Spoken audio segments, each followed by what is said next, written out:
I think it's going to be a dessert day.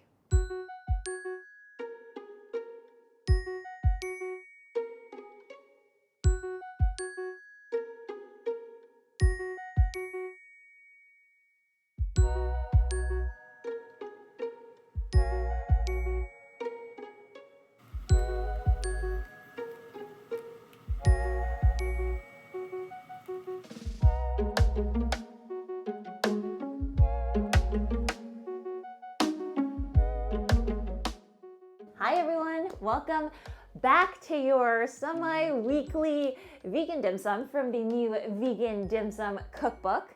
And so many of you guys have actually requested that I do a sweet recipe from this book. And of course, as more and more of you get the book, to be voting on what recipes you want me to do. The response has been amazing. You guys know that I sell it through Blurb, so it made it to the bestseller of Blurb, which I'm so proud of. I'm so happy that you guys are liking it and you guys are sending me photos of you with the book. I love it so much. I'll put some of it at the end. Now, for those of you who just want to help out a little bit, please follow me on Instagram, tag me if you are making recipes, if you just want to recommend it to friends. That makes a big deal if you all share it on social media. I know that some of you have recommended, obviously, famous bloggers, famous YouTubers to be sending the books to.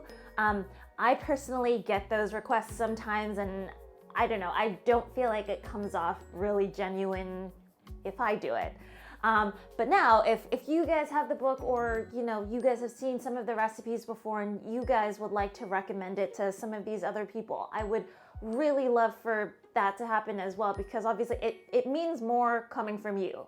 If it comes from me, it's like I'm trying to sell the book, but if it comes from you, they know that, okay, this might be something cool to review. So it would just mean so much. But today we are going to take, I think, one of people's most favorite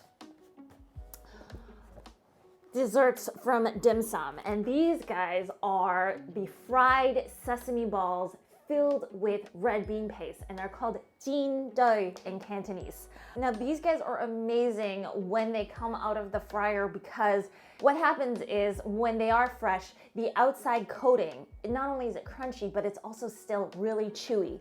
The warmness from having just cooked it actually makes the red bean paste inside even softer and melts a little bit. So it's this whole other experience. Like, if you've only had these red bean sesame balls in their cold state, you are definitely missing out. Now, the one thing that I did want to mention when I was researching this recipe and looking through, various blogs and whatnot, is that people have had experiences where when you leave them in the oil too long, that sometimes they pop open, which is not something that you want to be hearing when you're dealing with hot oil. So just make sure that you're not keeping them in the oil for too long. And then also, like, if you have a splash guard, that's really nice to be using as well. So just be careful when you're making them. But yes, anyways, I hope you guys all enjoy this recipe. And if any of you all are interested in this book, 60 plus classic recipes, it is amazing.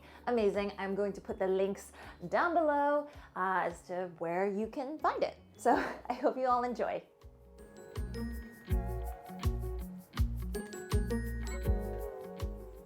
So we're gonna start off by making that really crunchy but chewy crust on the outside.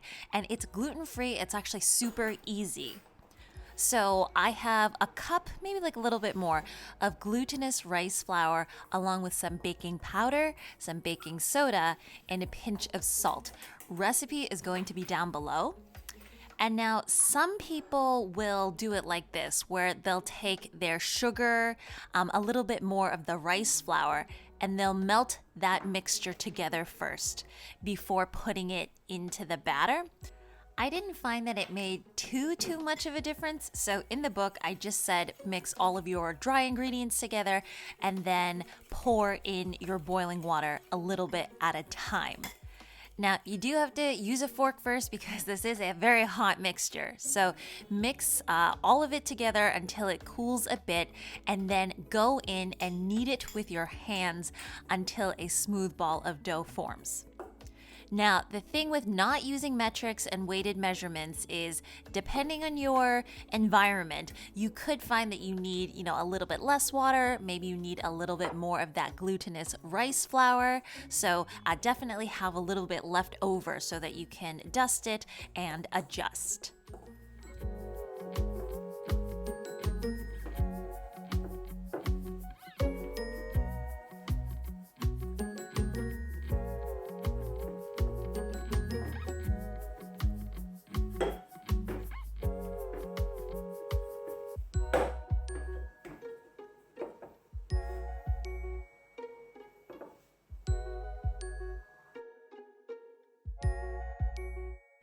So you just want to go ahead and let that dough rest for 10 to 15 minutes or so. And meanwhile, I've shown you all how to make this sweet red bean paste before. It's used fairly often in Asian desserts. And we're just gonna get really small, like American quarter sized balls. And afterwards, I'm gonna stick it into the fridge, let it kind of firm up a little bit before we fill these guys.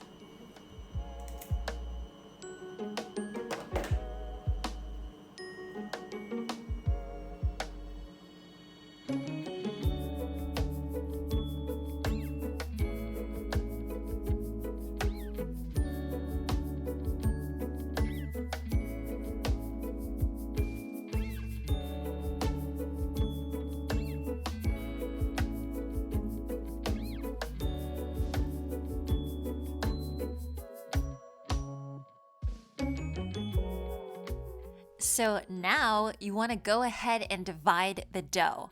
Now, if you wanted large sesame balls, I would say divide this dough up into 6.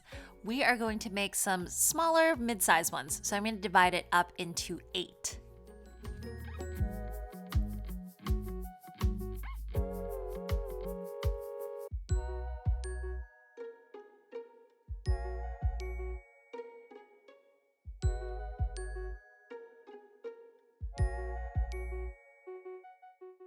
Now, because there is no gluten in this dough, you're gonna find that it's pretty easy to work with. If it does get sticky though, make sure that you have some additional rice flour in your hands just to keep it from getting too sticky. And basically, I'm going to make discs with my hands. We're not gonna use rolling pins or anything because eventually you can just roll it out into a smooth ball in your hands.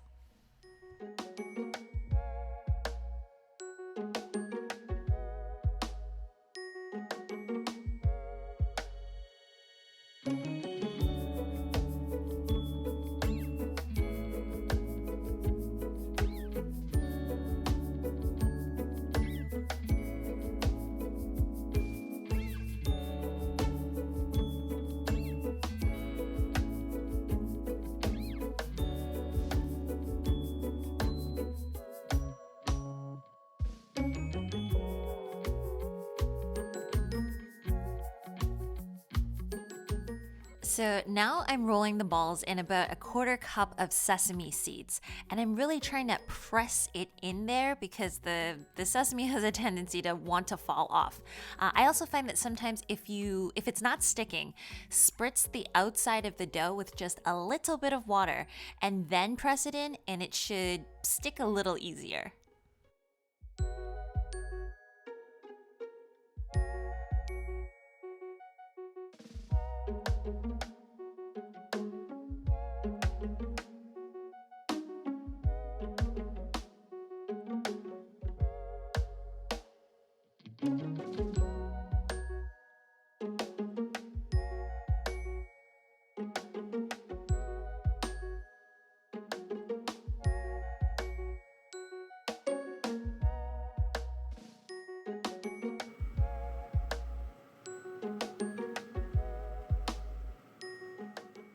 So the temperature I'm looking for is about 160 degrees Celsius or about 320 Fahrenheit. And it's not a very high temperature. And the reason for this is it does take a little bit of time for the oil to cook through the dough. And then in addition, you want to give it a little bit of time so that an outside crust forms, because if you take it out too early, sometimes these sesame balls just collapse, which is fine. That's just an aesthetic thing. But also, you do risk at a high temperature that the outside browns way too quickly and cooks up way too fast, and then the inside dough is still raw.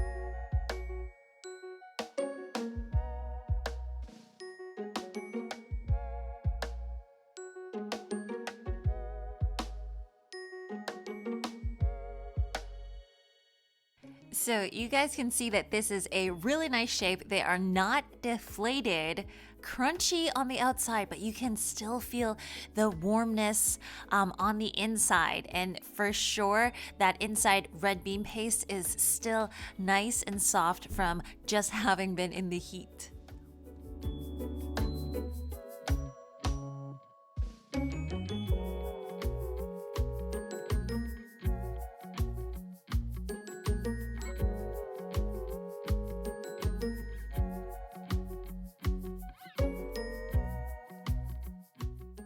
Anyways, I hope you guys have all enjoyed this recipe. And if you are interested in purchasing the new Vegan Dim Sum Cookbook, I'm going to put all of the information down below. It has this recipe and just so many more in it.